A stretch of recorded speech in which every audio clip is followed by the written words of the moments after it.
Hello, everyone. MTL Sports Podcast here. Episode, I think we're on 72. 72. On today's episode, as we said before, we got some NBA to cover. We're going to finish up the NBA midseason recap. We got the Western Conference to go over. Western Conference is stacked this year, so should be a lot to talk, a lot to go over. And then we'll squeeze in some rapid fire if we have time. So, with all that being said, stay tuned.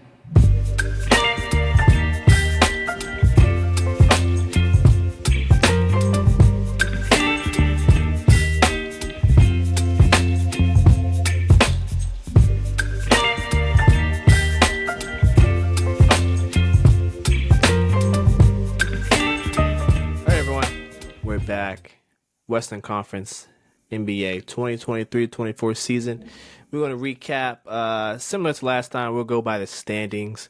So we'll start at the bottom of the standings for the West because these teams are kind of let's be nice and not say trash. They're kind of mediocre, okay? Say what you want to say. I'm feeling nice today. I'm not going to go all in. First up, we got the Spurs, 10-40. We knew they were going to be bad. Wemby was not going to save their season. Quick thoughts on the Spurs, Lawrence? Quick thought on the Spurs, man. They need a lot more help than just Wemby. But, they don't look all that bad. At least they fight every night. That's the biggest, benefit? I don't know if it's a benefit. I guess that's the best thing about being a Spurs fan. At least you know your team's going to fight on any given night.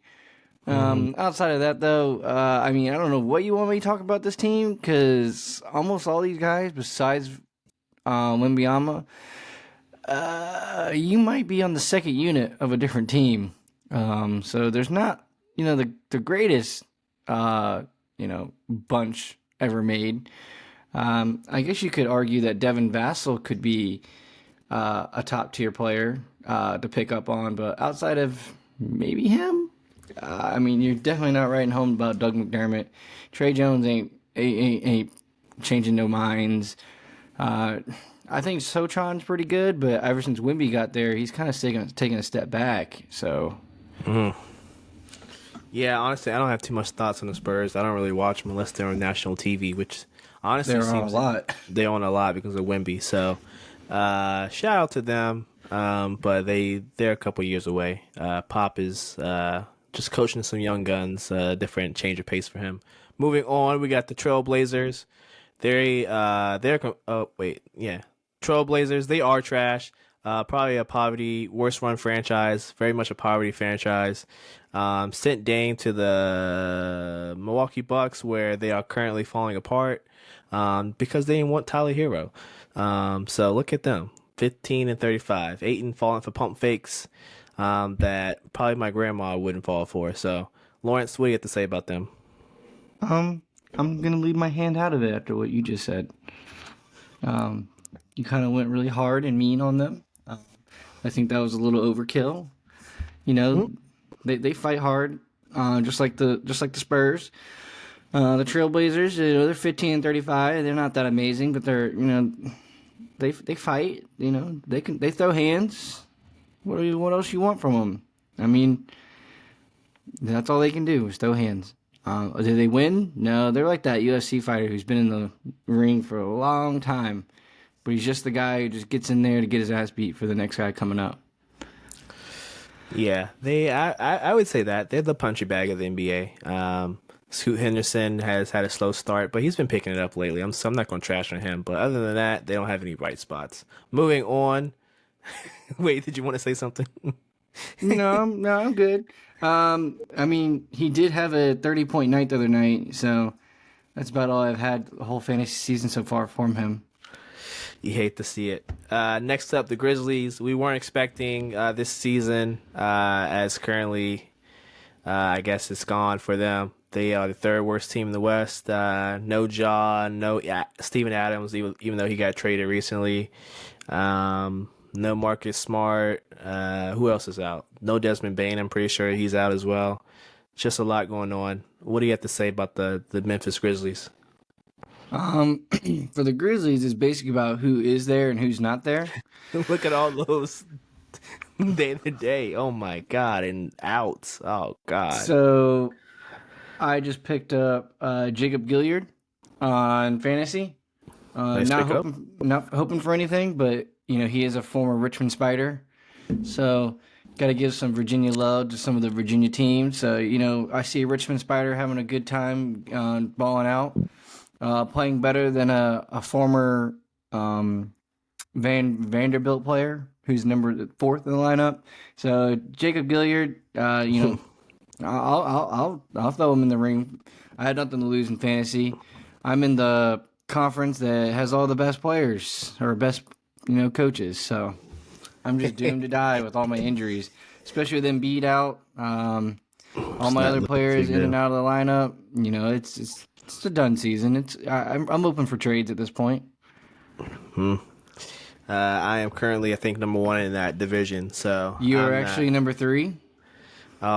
God damn it! I think because I barely won last week, but yeah. Well, you got to step up your game. That's what happens when you put all the best people in the same conference as you, and you let the other people have nobody.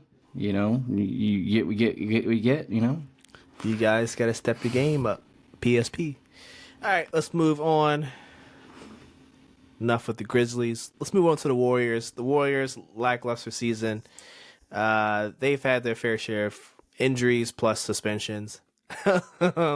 So it's definitely not looking too well for them. Lawrence, what do you have to say about the Warriors? I don't think they make the playoffs. That's actually not a hot take. I think. I mean, we'll see the Jazz stay there, and the Rockets are kind of on the cusps of bordering that 10-11 spot. But the Warriors, for me, I think the roster is just constructed bad, and this is a theme for a lot of teams this year. I feel like their roster is just constructed bad, and they're just not playing certain guys well or enough to even make that much of a difference. So I don't know. They're kind of just wasting Curry's prime. Another year wasted. I don't know if we're calling Curry in his prime still. I think Curry might be a little outside of his prime years. The man just dropped 60 2 days ago. Okay, that's cool. How old is he? How old is Curry? 35. Yeah, he no longer prime, bro. He ain't prime. LeBron's 39, still in his prime. He ain't no prime anymore. Sorry, not sorry. They ain't prime no more. What happens is they got a little gray on them. They ain't no longer prime. Now what they are is they old wizards. They got father time. Sometimes he gives them that glory every once in a while, but they can't be every night hot, awesome, score all the points, do everything every night. That's not who they are anymore. They're no longer prime. Neither one of them are prime. The whole problem with the Warriors is all the guys on their team are past prime, and the only person on their team who's supposed to be in their prime never plays because he's always a pansy ass. And I'm talking about Wiggins. Wiggins is never ever in the lineup, whether it's for, I don't know what you want to call it, mental health issues or It was mental health. My wrist has a boo boo. He's always never around. So you're the young guy on the starting lineup. You're supposed to be doing a little bit more of the work, the grunt work, getting in people's faces, playing hardcore defense, getting up in someone's face, fighting around. No, he don't do none of that. You should have gotten rid of him when you had a chance. You won with him. Should have moved off. You didn't. You kept him thinking he was gonna mount to something.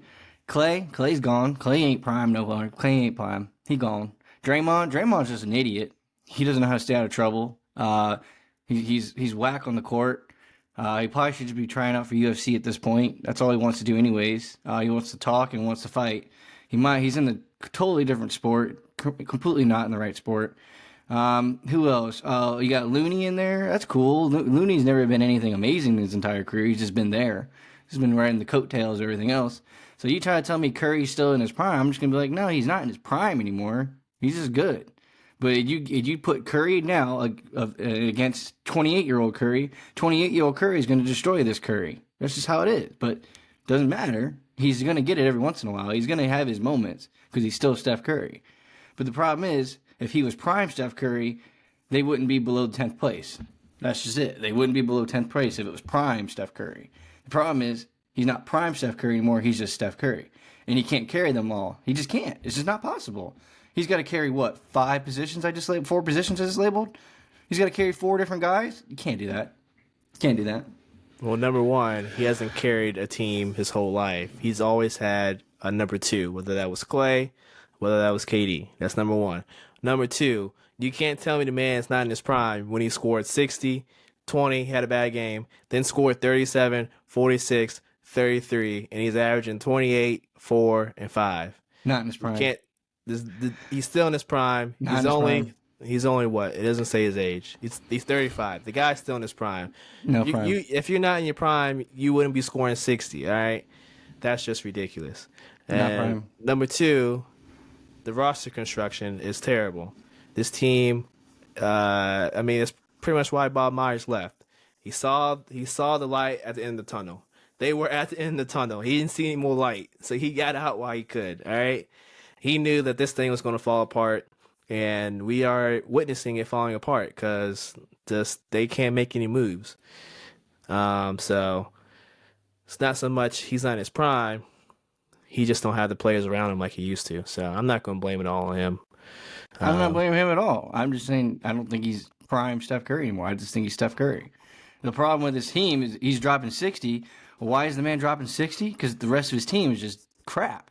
I just said that, but if you're not in your prime, you're not scoring 60. That's my whole point. Well, it's because no one else is even taking shots because the rest of them can't shoot. That has nothing to do with his ability, though. That has nothing to do with his ability. His ability would say if he could drop 60 anymore. And if he wasn't able to, then yeah, I would say he's not in his prime. But if the man's dropping 60, he's in his prime, bro. Okay, cool. Who did he drop 60 against? The Hawks. Okay, a non-defense team. Oh, cool. Yeah, a team where Trae Young is playing defense on him. Oh, cool. Trae Young probably never put a hand in his face the whole time. He just got to shoot wide open shots. I didn't watch the game because I don't care about the Wizards. I don't care about the Warriors. They're just as bad as the Wizards at this point. So yeah, about to say the Warriors aren't any defensive specialty team. Look at them; they're giving up 118 points per game themselves. Well, neither one of them playing defense. We can't call defense into account. That was just a shootout. Yeah, well, it's because Curry had to shoot all the shots because the rest of them ain't going to shoot nothing. And if Clay does shoot a shot, well, it's just going to brick out because he ain't going to make it. Draymond can't shoot. Draymond never been able to shoot. Wiggins ain't going to play because Wiggins a boo-boo baby. And Looney, he get you 10 rebounds. That's what he'll do. Rockets, let's move on. Rockets, though, they are, 11th? They're moving probably a little bit ahead of schedule. I thought they were going to still be pretty bad. They're not bad, but they're decent. What do we feel about the Rockets? I think the Rockets have plateaued at this point. I think everyone knows what they will be and everyone knows what they are. And it's kind of hard to for them to get out of that little I don't want to say stuck range that they're in, but based on the roster you have and based on how people will obviously game plan around you, there's a very fine line of movement in which they can move around with. No one's ever going to be scared of you going into their arena, but people are always going to take you a little bit more serious than they have in the past. The one thing they can say is, Sengun arguably may have gotten snubbed a little bit. The fact that his name was almost never mentioned outside of Kenny the Jet. Not snubbed. He was definitely he's an outside chance. Yeah, he had an outside chance, but no one ever said his name, which is where the problem I think lied. I think Chuck and Shaq like Sengun. I just think none of the other national people, like the people that you see on ESPN and shit. Well, okay, the only one I ever saw talking about him was Kenny the Jet Smith. So outside of Sengun, I don't see an outstanding star here. Dylan Brooks, he does Dylan Brooks things. He scores a couple points a night, but he plays tenacious defense in your face. Jamari Smith Jr., you know what you're going to get. Jalen Green, obviously, he's kind of young. He's still up and coming. I thought he was going to be a lot more this year. I don't know if that's because Fred Fleet has to get a lot of shots too, or what revolves around, but I have Van Vliet on my fantasy team. I can tell you I haven't seen anything outstanding from Van Vliet. And honestly, he's almost always out, or he always misses like one game a week for some reason. Um, Half the time it's just rest, but you know, the Rockets don't scare anyone, nor do they shock anyone, nor is there anyone like on the roster. I'm talking like in the second unit that I have to even worry about when they come in. Like, I just think that's the problem with the Rockets. It's like you get what you get, and that's all you're gonna get. And Yeah, I don't that's think that's fair. enough. I don't think that's enough to make the playoffs because it's kind of hard to make the playoffs when there's not an it guy. There's no one it there. Yeah, they don't have that. Their closest is probably Sengun at this point. Jalen Green and Jabari Smith haven't really blossomed as we thought they would, but apparently they're trying to win now. I think they're looking at potential trades with Jalen Green involved. We'll see if those come to fruition. Trade deadline is, I believe, Thursday, so we'll see if their strategy works out. Moving on, though, I think we're moving into 10th place. Moving Uh, to the playoffs now. First play-in spot, we got the Utah Jazz. They won last night versus the Bucks. I think they were like down by like it was definitely double digits. I think it was like 14 or 15, and then they came back. So very impressive win. They've been impressive all year, just like last year. How do we feel about the Jazz? Do they stay in this play-in spot, or do they move up, move down? See, the thing with the Jazz is, right, I think the Jazz, the way they're constructed, is really well, but I think they're 1 year out. I think they're a 1 year out team. That's mainly because they've built the team correctly in terms of how they wanted to do it. Like Walker Kessler coming off the bench, he does a really good job. He can start if he needs to, but John Collins at a small center position, that can work in a lot of games. But if you play a team that's got a big center, you just throw Walker Kessler in there and you put John Collins on the bench, or you put John Collins at power forward. You move everyone down a spot, basically all the way down. It works. But the problem is, I don't think there's a win now motive of this team. I don't think this team can win now. They have a lot of draft picks coming up. They got a lot of movement potential. I just think that you either go into this trade deadline and you're willing to give up 3 first rounders for somebody, but the biggest thing, as I also believe, is you can't really get rid of anyone on the roster at this point either, because a roster, the way it's made, it's building very quickly towards the right direction, which is why I say I think it is still a 1 more year out team till they do some noise. Because I'm not gonna play around. Chris Dunn is not a top 6 in the West point guard. I think Keontae George can be a top 6 West point guard, but he still needs a whole other year to develop. He's doing a really good job right now in the role that he's working with, playing with Clarkson off the bench. Olynyk gets his name called a couple times every game. But I think Markkanen, Collins, Sexton, if anyone wants to trade with the Jazz, they're going to try to get Sexton. Well, if I'm the Jazz, I'm not getting rid of Sexton. You can't get rid of Sexton. Like he's literally half the time he's literally the offense outside of Markkanen on the first unit. And it works. It started slow, but then it got itself going, and it just works. But I just think there's just small pieces that you draft well next year, and then you're fighting for the top 6 in the West. You probably don't make it to the finals. Let's just be realistic. You won't. But at least you have that. You built the team. You made it to that point. You get knocked. That's fine. You come back the year after. You have some experience. You got rookies who are now sophomores. You got sophomores that are now juniors. That kind of aspect. You got enough veterans like Markkanen, Sexton, Clarkson. My bad. Collins. Like you got enough guys who've been there, done that in the playoffs kind of role. I think this is one of those teams that you just kind of have to accept the fact that it's just not going to be now.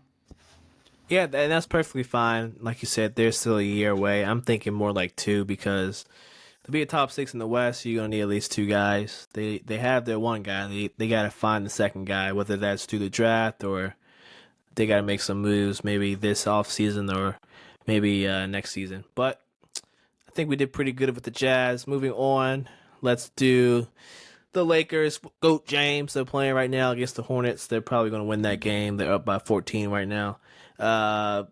Lakers had two impressive wins over the weekend. Beat the Celtics with no LeBron, AD, and beat the Knicks.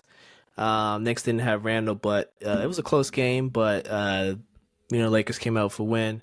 How do we feel about the Lakers? Do they need to make another move if they want to get out the play-in, or can they ride out this roster and get back to where they were last season, being Western Conference Finals? I think you just kind of have to ride the roster. To be honest with you, I think you should just keep really Hachimura in the starting lineup. I don't see what's the problem with keeping him on the second unit. I don't fully understand that. I think if you're going to do anything at the deadline, you got to do something with the second unit. Like, the second unit is your problem. That's just the problem with the team is it's top heavy, and there is nothing besides that top part. Right? There's just nothing. I'm not trying to be that hater, but Cam Reddish, has spurts of being cool, but a day in, day out, can I trust you in the playoffs? I'll be honest with you, I don't trust Cam Reddish in the playoffs. Absolutely not. Someone I think is wasted on this team that we probably should get rid of is Christian Wood. You could probably get something for. He's on a minimum, so I don't know what he's more like. If you're gonna get rid of him, he's gonna be salary filler. I don't think you're gonna trade a minimum for a minimum. Well, you might have to move something, okay? But all I'm saying is Christian Wood doesn't play. He's minimum. But 3 years ago, people thought something of him. Okay, maybe you put Christian Wood in with I don't know what kind of draft picks they got. I don't pay attention to that. But at this point, maybe Austin Reeves got to go. You give him a lot of money. Maybe DeAndre Russell's got to go. If my personal opinion, I think D'Lo is the easiest one to get rid of right now because he's playing really hot, really nice at the right time, right at the deadline where people are only be looking at that. He kind of did bite in the butt, last season in the playoffs where he just wouldn't show up. That easily could happen again. That's kind of why I sway away from getting rid of Austin Reeves because, last year in the playoffs, you did see him show up. So, yeah. Regardless, I don't think the Lakers ever make it past the 5th seed. And I'm honest, I don't think they're going to make it past the 5th seed. Max, they make it to the 6th seed. So kind of honestly, the Lakers, you just have to assume you're going to be fighting through the play-in, which at any rate is not a problem. I mean, there's no problem fighting through the play-in because honestly, if this roster can, I don't want to say navigate itself well, but if you can, if the Timberwolves end up finishing in the top 2, I kind of want to take Timberwolves on them in the first round, especially if I'm the Lakers. The Timberwolves finish second in the West. If I'm the Lakers, okay, I'm totally fine with finishing 7th. I'll take on the Timberwolves all day, every day. The Timberwolves don't scare me. My thing with the Lakers, I think you're right. Trade's not going to really help this team unless they get rid of either D'Lo or Reeves, and I don't see that happening. I mean, honestly, if they go for the Murray route, that's not really an upgrade. It's more like a lateral move. I think it doesn't really make them that much better. I think their biggest problem is just lineups right now. They got guys in and out the lineups. Gabe Davis is still out. Reddish is out. Their biggest thing has just been consistent lineups, and they just switching the lineups every other game. I think this Rui starting at the 4 is been working pretty well the past couple of games. Torian Prince coming off the bench, I feel like, is where he needs to be. There's a reason why he came off the bench in Minnesota last season. He's a good guy, can play well when needed, but there's been too many times throughout the season where he just ebbs and flows. Like one game he'll give you 12, and the next game he'll give you 0. And Gilbert Arenas has been saying it perfectly all season. Why are you out there scoring 3, 4, 5 points? You out there for defense. You not. I mean, yeah, you can play defense, but if you're not giving us any offense, we're playing 4-on-5, 3-on-5, and that was the case with him and Cam Reddish being in that starting lineup, and even Vando at times being in that starting lineup. It's like you got 2-3 guys in there scoring single-digit points. The other team is not playing defense on them, and then on the flip side, you're playing defense on them. tenaciously, and it's just uneven, unfair. So they got to get the right balance of offense and defense. And I think this lineup is just that. So they just got to ride this thing through. Hopefully, they can get to, like you said, that sixth spot. Then they should be fine. Um, how far they go, I don't know, but they just got to ride this thing, and hopefully they'll get to that 6 spot. Who we got next? Lakers. Then we got the Mavs. They're a couple games better. They're a game ahead of the Lakers. Mavs have been a little underwhelming. I thought that they would make some strides this year. Grant Williams, I thought, was a big pickup. They definitely needed a 3-and-D guy, but turns out they needed probably another 3-and-D guy, maybe 2 actually, because their defense is still trash. How do you feel about the Mavs? Are they going to make a splash at the trade deadline? And are they actually going to make any noise this playoffs? I don't think the Mavs make any noise. I think they make the playoffs, obviously. I don't think they're not. But I think the problem with the Mavs is there's too many times that you watch the Mavs and you just see that Luka has to take over and do everything in the entire game. I've literally watched this team so many times where I'm like, I just forget Kyrie Irving's even on the team, to be quite honest with you. There are some nights where, Kyrie Irving, he scored 30. He scored 25. He scored 35. There's some nights you see him. And there's other nights where you just literally don't see Kyrie Irving at all. There's some nights where you're like, is Luka really only got Tim Hardaway Jr.? Is that all he's got on his team? There's a lot of things to go up and down about this team. I don't know why they have Derrick Jones Jr., in the first starting unit over Grant Williams in the second unit, because I have not seen that lineup before. But I guess I haven't been watching the Mavs of recent. But Derek Lively, I think he has up and down games that you would expect from a rookie. But I think his main problem is he can't stay healthy.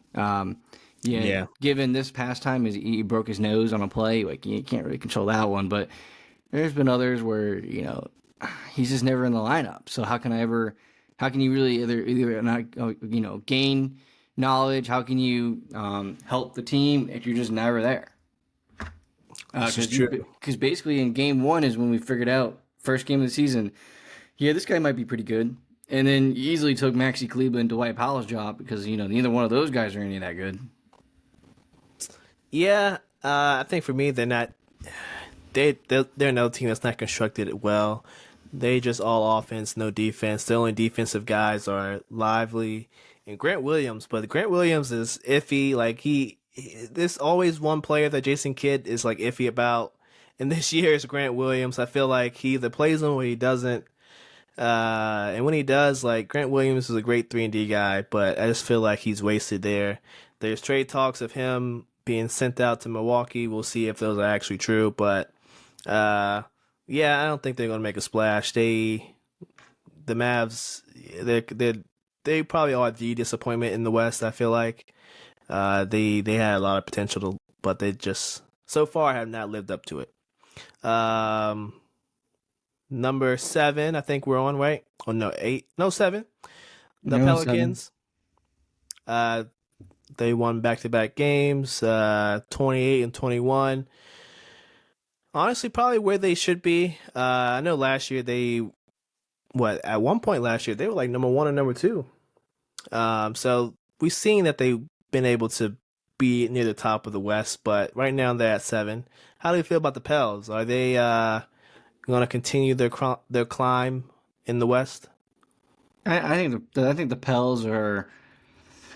I'm not going to say a perfectly made roster because they're not.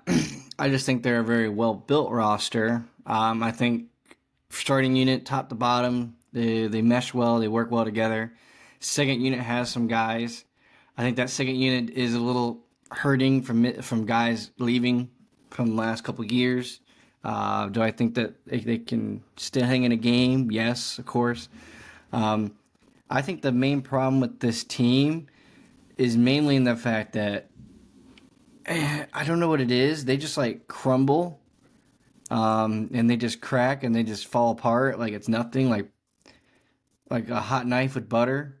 That's how quickly you can get Yeah. cut through on them. And I mean, seriously, like I've seen games where they're dominating dominating the other team the whole time.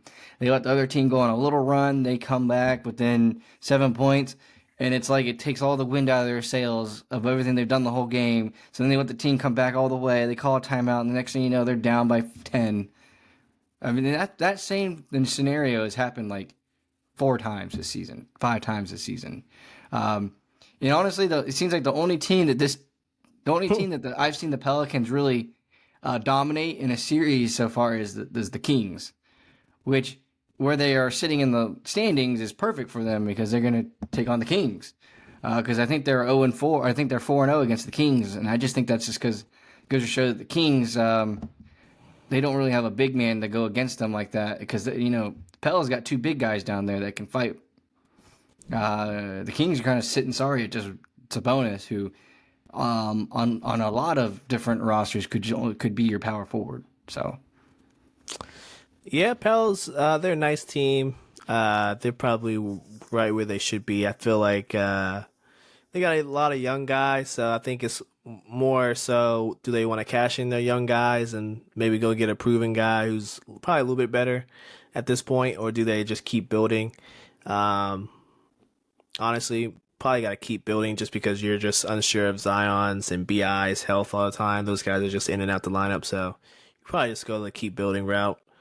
Um, Suns, number 6, they were struggling at first. Beginning of the season, all 3 of their stars, Beal, Durant, Booker, didn't really start playing together until like, 10, 15 games ago.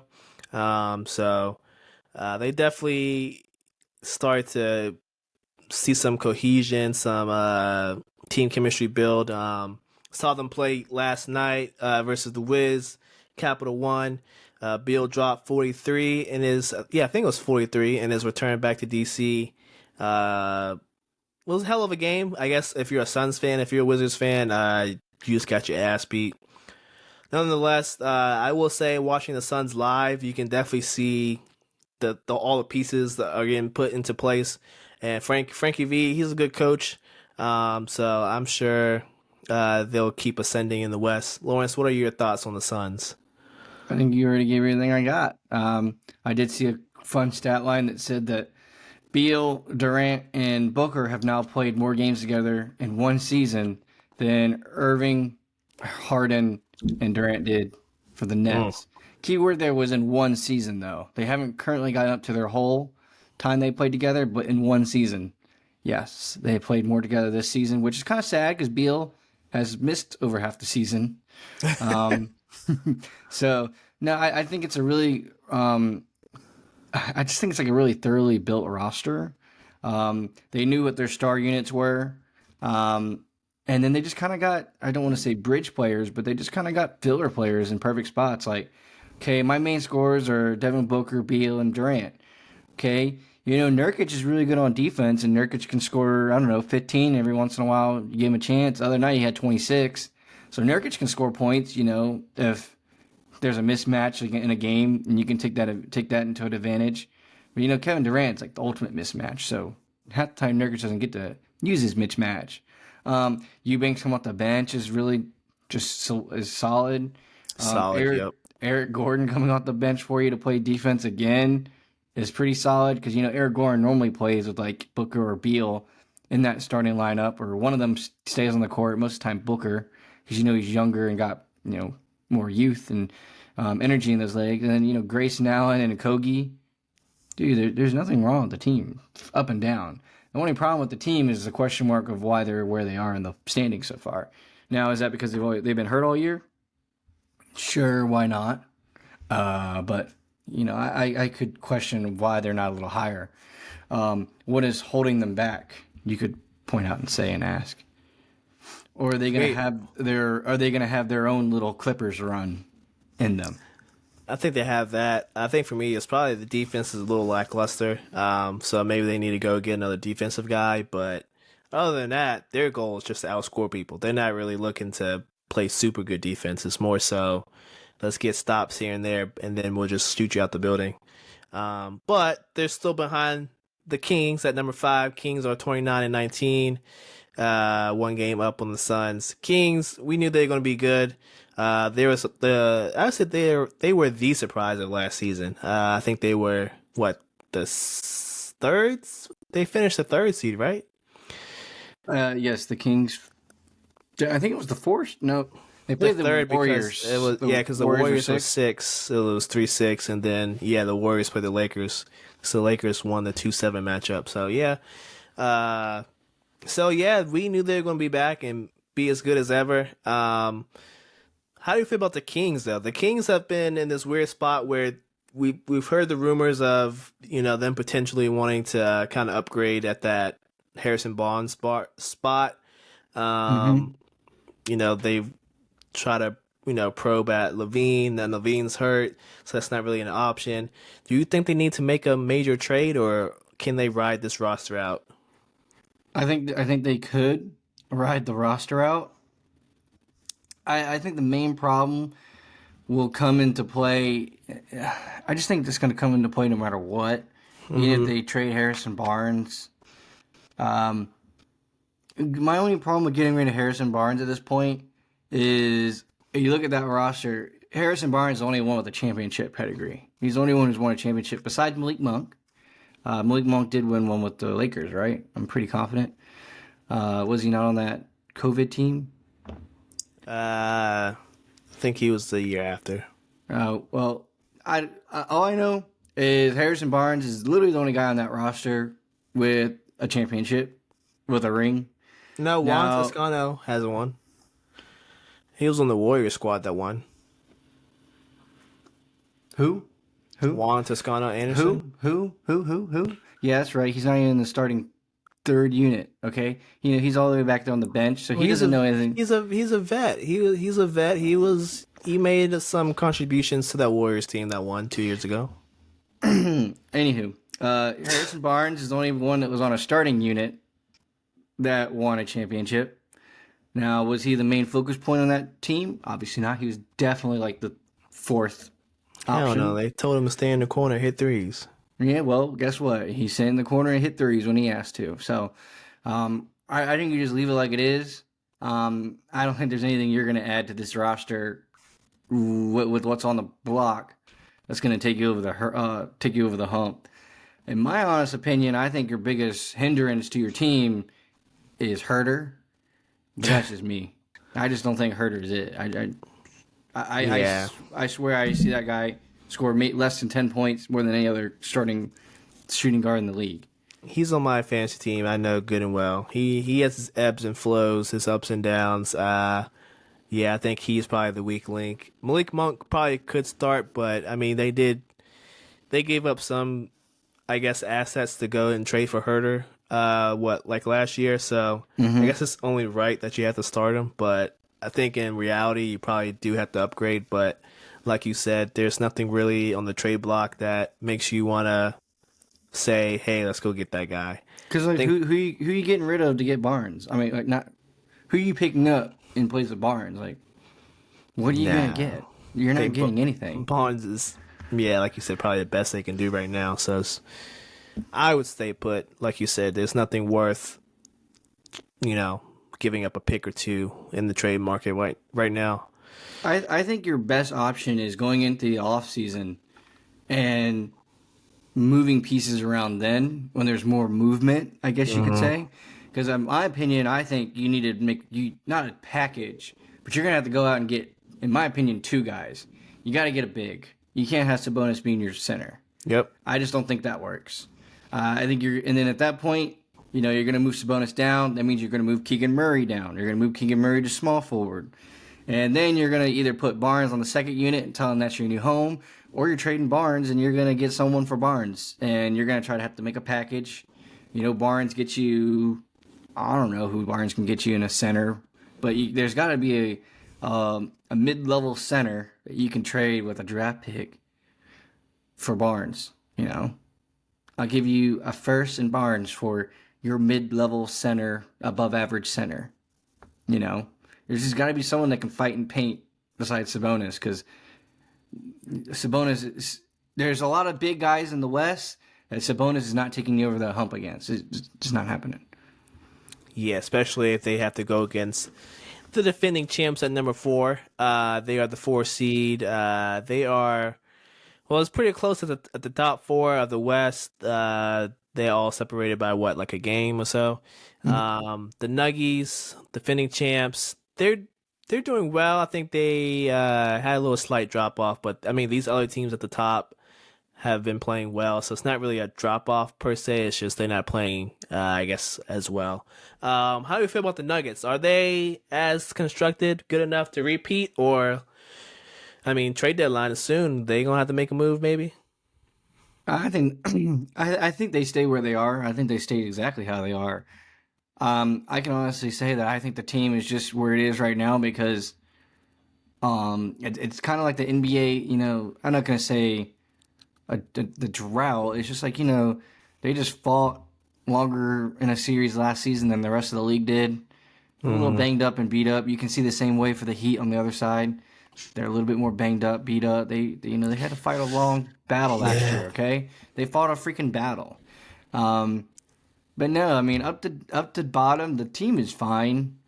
If there's anyone you're getting rid of, maybe you get rid of Michael Porter, but I ain't getting rid of Michael Porter. So there's nothing I really want to do to the team. So there's nothing I want to do to it. So I don't know what they could want to do to it. I think they have really, really good role players that come off the bench that I think they just developed really well. I think they just developed these guys well outside of Reggie Jackson. Reggie Jackson, obviously, they didn't develop him. He was already developed. DeAndre Jordan, they didn't develop him. He was already developed. But you're looking at those 3 guys right there in the middle. That's all homegrown. Like, they did that themselves.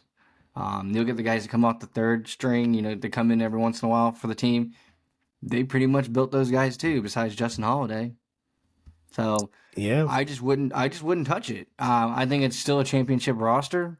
I just think that they're coasting and they're cruising through. You also look at it; they're just not been playing well on the road. But maybe that's all you got to do is just figure out how to win on that road. Yeah, I think they're fine. They don't need to make any moves. As long as they stay put, stay in that top 4, honestly, they can be anywhere. And I think that they will still be favored in the series. So I don't have any problems with how they're doing so far. But like you said, their away record, way worse than their home record. 21-4 versus 14-12 on the road. So they just got to tighten that up and they'll be straight. But I'd say the hottest team probably in the league besides the Knicks is the Clippers. The Clippers, let me tell you, they're 8-2 in their last 10. They've been playing lights out. Beat Miami last night. One of the few teams that's beaten the Celtics in Boston. Kawhi's playing well. PG's playing well. James Harden's playing well. Seemingly everyone on the roster is playing well. Russell Westbrook just hit a milestone playing off the 2nd unit. Yeah, he hit 25,000 career points. Mm-hmm. Russ has been playing well, selfless. Asking, came off the bench. I think Russ just knows what he sees with this team, and I think he just knows that thing that everyone's been talking crap about him for, that ring. This is his shot. Like, this is his only shining moment in which. I don't know how old Russell Westbrook is, but he's getting there in age. He's got to be at least 35, 34? 35. 35. Yeah. He knows at this point in his career, this is my chance for a ring, and I'm not going to be the one who blows it for myself this time. So, outside of Zubac being in and out of the lineup half the season, mostly out, the team's doing fine. I honestly believe that Mason Plumlee is made the injury, I'm not going to say non-existent, but come on. Zubac not scoring points, Mason Plumlee's not scoring points. That's not why either one of those guys are in the lineup, okay? Yep. Neither one of them are in there to score points. They're in there to get rebounds and punch people, not physically punch people. Beat them up a little bit. Punch them in the mouth a little bit. All right. I mean, yeah, they're in there for defense. Zubac should be back tonight. If not, he'll play the next game. He's questionable. But yeah, I feel like this is a well put together team. I don't think they have much assets now since they made that James Harden trade. So they kind of just got to ride this thing out anyway. So it's not much of do they have to go make a trade. It's more so just keep up the the good work, keep up the hot streak, and good things will happen. hopefully. But we're going to move on to the second team in the West. We got the Timberwolves, 35-15, 19-5 at home, 16-10 on the road. They've been playing well, just as well as any of these top 3 or 4 teams. Their last 10, they're 6-4, so maybe not as well as they probably should be. But either way, Timberwolves, I feel like they're the surprise of the season. I didn't expect them to be this good after last season, where they were kind of all over the place. This seemed like the Twin Towers idea was kind of a failure. And then this year, it seems like they kind of, outsmarted everyone. They got Rudy Gobert. They got Karl Anthony Towns both playing well. They can play off each other. Gobert, is playing good defense. I think the Timberwolves are the number 1 defense in the league right now. What is that we can't say about them? I mean, they just been playing outstanding. How do we feel about the Timberwolves? And can they... do you think they can make the Western Conference Finals at least? No. Oh, I don't think they make it to the finals. And the only reason I don't think they make it to the finals is because the unit they're with has not played together in a playoff series. I'm pretty sure they've only done the play-in games. No, they were remember last year against the Nuggies. They were the 8th seed. That's how quickly I forgot about them, because they got their ass whooped so quick. Hey, they got a game off the Nuggets. I think not. I think the Minnesota make it past the first round, depending on matchup. Okay. Outside of that, I don't know if they make it past that. Maybe these are baby steps for them right now. They got to feel it out. They got to put their toes a little bit deeper in the water. They got to make it past that first round, that dreaded whoever you got to face. But at least if you're the top seed, at least you hopefully don't have to face someone really good. But in reality, I'm sorry, the top 10 teams in the West are a lot scarier than the top 10 teams in the East.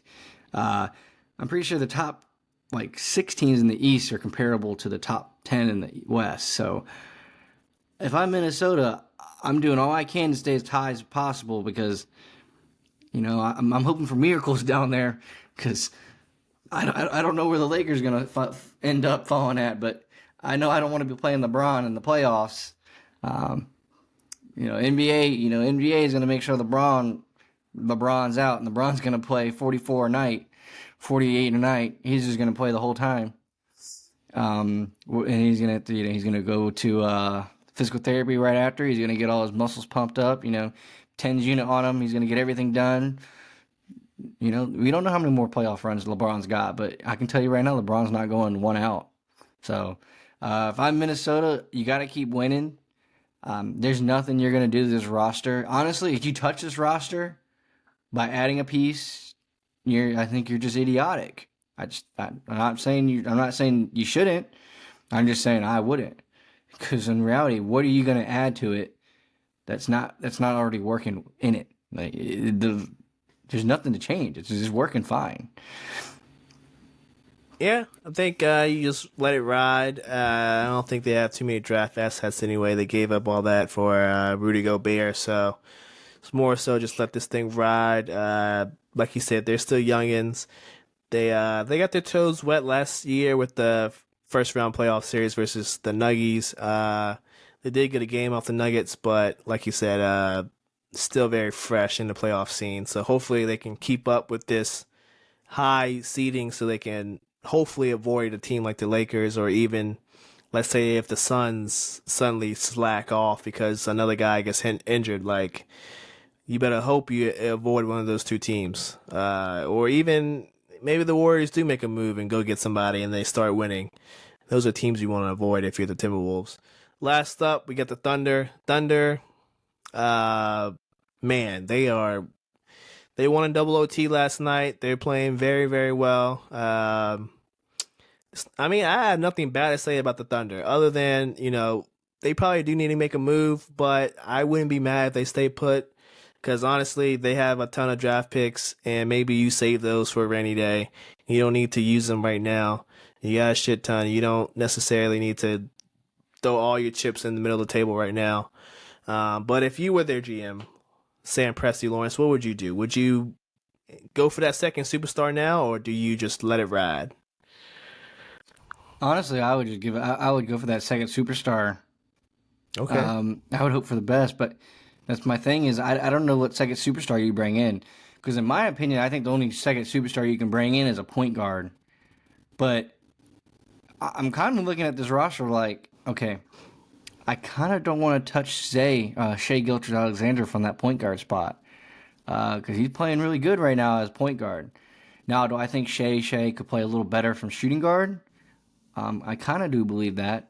But I I also do. don't want. I also don't want to mess with that little swag he's got going on with that. That's just one of those things I don't want to touch. Um, I mean, outside of that, there's nothing that I really need to change. The Williams brothers, or not brothers, but the Williams. We're just gonna call them the Williams brothers. The Williams brothers, even though they're not brothers. The Williams duo. There you go. I mean, they're playing awesome. Yeah. No one expected them to play that good that quick. Chet, I will say Chet. I thought was going to be a little bit more, but I'm completely fine with what he is. I thought he was going to score a little bit more. He's not really more the points guy. He's just definitely more the defensive guy. Oh yeah. Way more deep, which I didn't think I would see coming based on his size and build. I don't know. Slender Man figures out a way to make it work. Josh Giddey. Josh Giddey's just Josh Giddey. I don't think there's anything amazing currently to say about him. I think he's just having an okay season. He fights the charges. He got off. He didn't do nothing wrong. Lou Dort. I've always been a Lou Dort fan ever since that Thunder Rockets. Was it Thunder Rockets or is Thunder's Clips? I don't know. It was the Chris Paul team, and Chris Paul took the Thunder to the playoffs when they weren't supposed to. Lou Dort had himself a series. I'm a big Lou Dort guy, but you just kind of have to look at the roster and you got to say to yourself, like, yeah, it would be nice for them just to have one more piece. But then I just, the chemistry, the way everything's moving, the way everything's working, like someone's got to go from that first unit and someone's got to go from the second unit in order to make it work. And who do I get rid of and why do I get rid of? It's a big question to ask.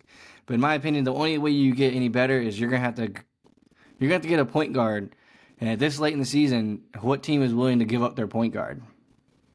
Yeah, it's tough, and I don't think if you're the Thunder, you make a move for DeJounte Murray. I don't think that really moves the needle. I think you need a bona fide superstar. I think Trae Young would be nice because you have all guys that play defense, and then you just let Trae Young give you 25 and 10. I feel like that's perfect, but it seems like the Hawks are pretty dead set on keeping him and trading everybody else. Besides, I guess Jalen Johnson's untouchable now, but other than that, like you said, there's not a point guard on the market now. Donovan Mitchell, if he becomes available, do you make a run at that? He's not a point guard, but he can get you 25 and 5. So you might entertain that, but that's probably a season away because the Cavs aren't giving him up for the deadline because they're at 4. I think they're sitting at 4, and they're currently beating Sacramento 98-32, or sorry, not 98-82. So they're looking fine against one of the top of the West.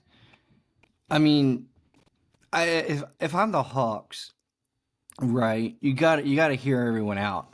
It's like, okay, if the Thunder gave me 5 first-round picks for Trae Young, you got to take it. You got to. 5 first-round picks. The Thunder aren't going to care about missing 5 first-round picks because they still probably have 3 more outside of those 5. I think they have 21 first-rounders. I think giving up 5 is fine. I mean, crap, dude. Gobert went for 5. Okay, we'll give you 6. 6 first-round picks. Has that ever been done? No. Okay, boom. We'll do it right now for Trae Young. And then I'm going to look at the roster and I'm going to be like, crap, man.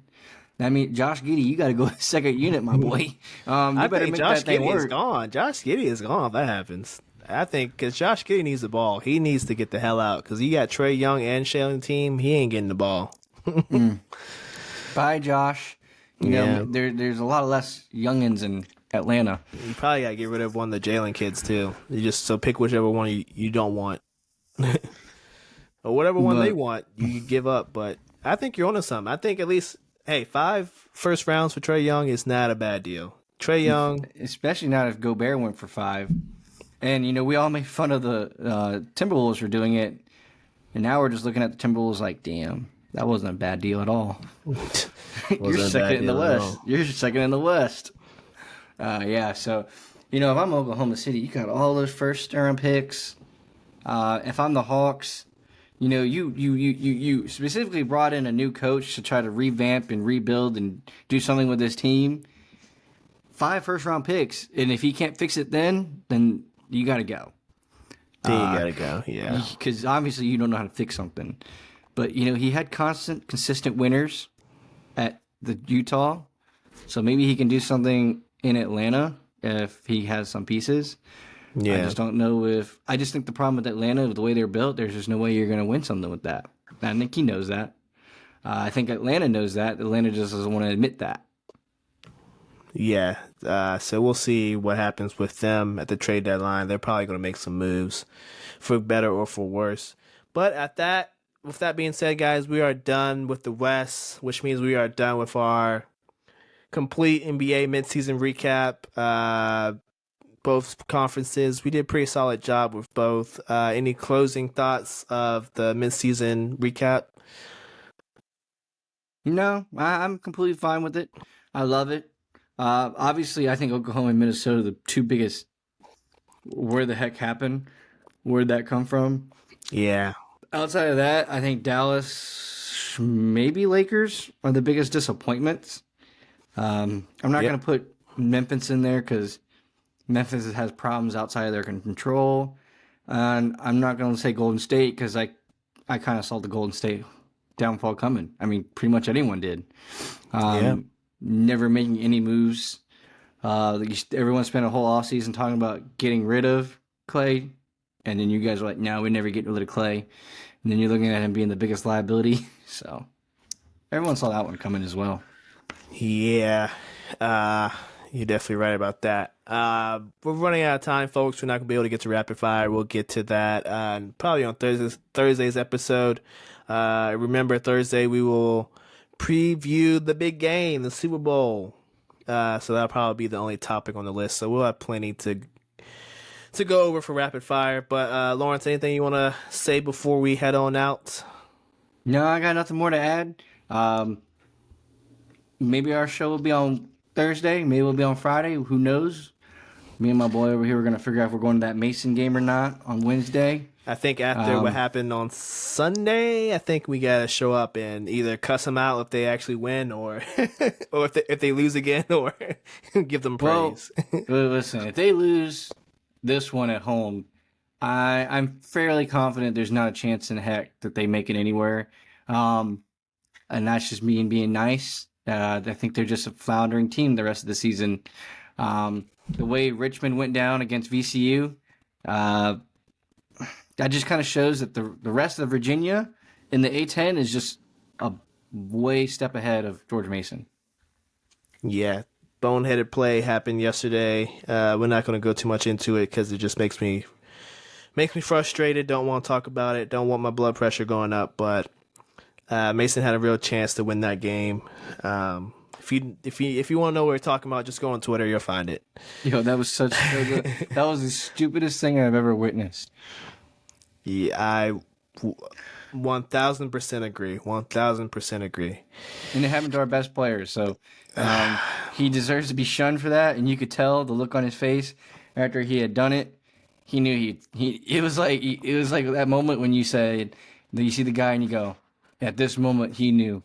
He fluffed up. Like you could just see it in his face. His whole, he knew he's gonna get roasted when he got back on campus. Rightfully so. All right, folks, we're gonna head on out. We'll see you either Thursday or Friday. We're most likely going to the game, but we'll keep everyone updated on Twitter, all that good stuff. So, with that being said, we're gonna head on out. MTL Sports Podcast, episode 72. We're out. Peace.